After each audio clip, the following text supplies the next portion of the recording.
Eh bien salut tout le monde, j'espère que vous allez bien. Dans cette vidéo on va s'intéresser à ce bouton parce que beaucoup de personnes n'en connaissent pas l'usage. Et on va voir justement dans cette vidéo à quoi ça sert.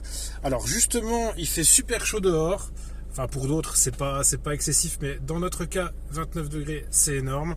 Donc imaginez un petit peu la température dans la voiture quand elle reste au soleil, on est facilement à 40 degrés. Donc l'idée de ce bouton, on va le voir dans cette vidéo, c'est de garder l'air de la voiture et de le refroidir. On va voir pourquoi ça peut être intéressant. Alors, quand vous remontez dans votre voiture, il fait 29 degrés dehors, il fait 40 degrés dans la voiture. Logiquement, on démarre, on ouvre un petit peu les fenêtres pour faire baisser la température dans l'habitacle. Et puis ensuite, on vient activer la climatisation. Donc, il fait 29 degrés à l'extérieur. On vient d'ouvrir les fenêtres, donc il fait potentiellement 29 degrés dans l'habitacle. Évidemment, ça reste trop chaud, donc on demande à avoir 18 degrés. Donc une différence de 11 degrés, ce qui est quand même assez important. Du coup, la climatisation va tourner à bloc. Donc là, la clim, elle va prendre l'air de l'extérieur, 29 degrés, qui est juste là, et va vouloir l'amener à 18 degrés. Donc la clim va travailler à bloc. Alors l'idée, c'est forcément au fil des minutes durant lesquelles la clim va être active, eh bien forcément la température dans l'habitacle va diminuer. Donc vous allez être à 28, 27, 26, 25. Et puis une fois que la température sera à 24 degrés, ça peut être, mais ça vous ne le savez pas, mais il faut donc activer la clim pendant quelques minutes. Donc l'air se rafraîchit dans l'habitacle, mais on n'est toujours pas à 18 degrés.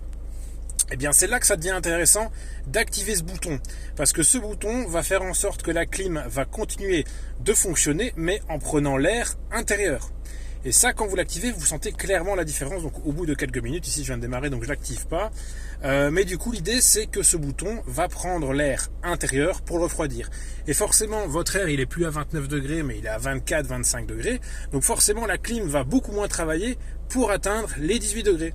Et d'ailleurs, après avoir démarré quelques minutes, vous l'enclenchez et là vous sentez que la clim est beaucoup plus performante et que l'air frais arrive beaucoup plus facilement.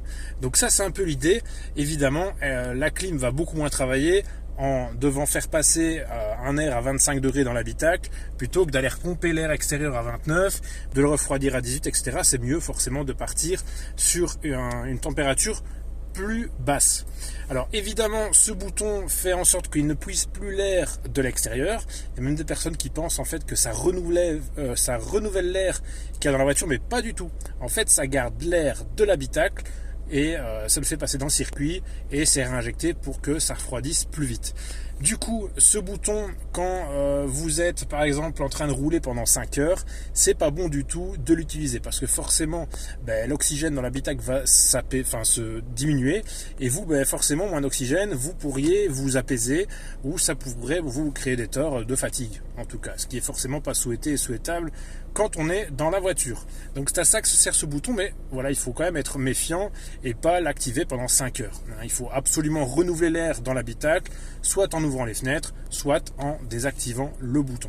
Ce bouton peut être aussi intéressant lorsque vous êtes dans des bouchons sur l'autoroute, pour ne pas avoir tous les gaz nocifs des véhicules. Quand vous êtes dans un tunnel, évidemment, vous activez ce bouton pour ne pas aller choper l'air pollué d'un tunnel et le faire rentrer dans l'habitacle. Donc toujours pensez à ça quand vous êtes quand vous rentrez dans un tunnel ou quand vous êtes dans des bouchons ou bien quand vous êtes en ville et que l'air est saturé. En hiver, il a beaucoup moins d'usage. C'est même mieux de renouveler l'air plus fréquemment en hiver.